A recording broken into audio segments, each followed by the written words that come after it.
राहुल और गुंजा की love story लिखता हूँ, जहाँ राहुल बिहार से है, गुंजा गोरखपुर से और उनकी मुलाकात पंजाब में होती है। पंजाब की मुलाकात, अधूरी रह गई मोहब्बत।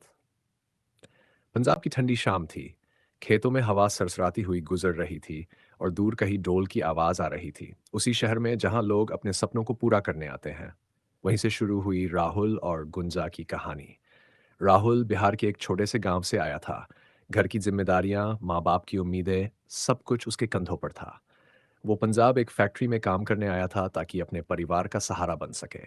दूसरी तरफ गुंजा गोरखपुर की रहने वाली थी। वो अपने भाई के साथ पंजाब आई थी, पढ़ाई और थोड़ा काम करने के लिए। सीधी सादी, शांत और आंखों में गहराई लिए हुए। पहली मुलाकात। एक दिन बस स्टैंड पर बहुत भीड़ थी। राहुल अपने काम से लौट रहा था और गुंजा अपने भाई का इंतजार कर रही थी। अचानक धक्का मुक्की में गुंजा का बैग गिर गया। अरे! वो घबरा गई। तभी राहुल ने झुककर उसका बैग उठाया। ये लो। गुंजा ने उसकी तरफ देखा और कुछ पल के लिए बस देखती रह गई। थैंक यू, उसने धीरे से कहा। राहुल मुस्कुरा दिया। कोई बात नहीं। बस वहीं से एक छोटी सी शुरुआत हो गई। धीरे धीरे बढ़ता रिश्ता। उसके बाद उनकी मुलाकातें बढ़ने लगीं। कभी बस स्टैंड पर, कभी चाय की दुकान पर, और फिर धीरे धीरे बातें शुरू हो गई। तुम कहाँ से हो? राहुल ने एक दिन पूछा। गोरखपुर। और तुम? दोनों हंस पड़े। मतलब हम दोनों परदेसी हैं यहाँ। धीरे धीरे ये परदेसीपन ही उन्हें करीब ले आया। प्यार का एहसास। एक दिन बारिश हो रही थी। दोनों एक छोटी सी चाय की दुकान के नीचे खड़े थे। राहुल ने कहा, गुंजा, अगर मैं कहूं कि मुझे तुमसे प्यार हो गया है तो? गुंजा चुप रही, फिर हल्के से मुस्कुराई। तो मैं कहूंगी, मुझे भी। उस दिन बारिश के साथ उनकी मोहब्बत भी शुरू हो गई। दूरी और मजबूरी, लेकिन जिंदगी हमेशा आसान नहीं होती। राहुल के घर से फोन आया। पापा की तबीयत खराब है। राहुल परेशान हो गया। गुंजा ने उसका हाथ पकड़ा। जाओ, मैं इंतजार करूंगी। राहुल चला गया, लेकिन वादा करके गया, मैं वापस आऊंगा सिर्फ तुम्हारे लिए। वक्त का खेल। दिन बीत गए, फिर महीने। शुरू में कॉल्स आते रहे, फिर कम हो गए। कभी नेटवर्क नहीं, कभी हालात। गुंजा इंतजार करती रही, हर दिन हर शाम उसी बस स्टैंड पर। सच जो सब बदल गया एक दिन गुंजा को खबर मिली, राहुल अब वापस नहीं आएगा।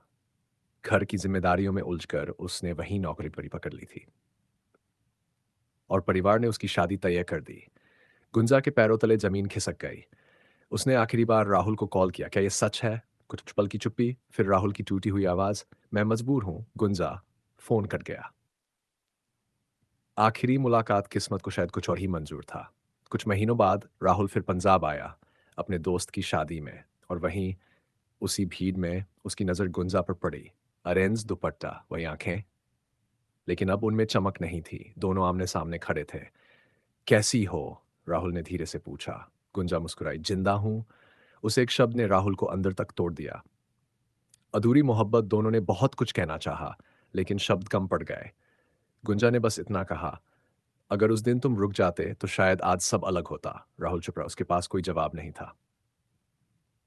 अंत जो कभी खत्म नहीं हुआ। शादी खत्म हुई, लोग चले गए, लेकिन राहुल और गुंजा वहीं रहे अपनी यादों में। दोनों अपनी अपनी दुनिया में लौट गए, लेकिन दिल वहीं रह गया, पंजाब की उस चाय की दुकान के नीचे जहां पहली बार उन्होंने प्यार कहा था। सच कुछ कहानियां पूरी नहीं होती, फिर भी वो सबसे सच्ची होती है। राहुल और गुंजा की कहानी भी ऐसी ही थी। बिहार से शुरू हुई, गोरखपुर से जुड़ी और पंजाब में अधूरी रह गई। अगर तुम चाहो तो मैं इसका पार्ट 2, दोबारा मिलना या हैप्पी एंडिंग भी लिख सकता हूँ।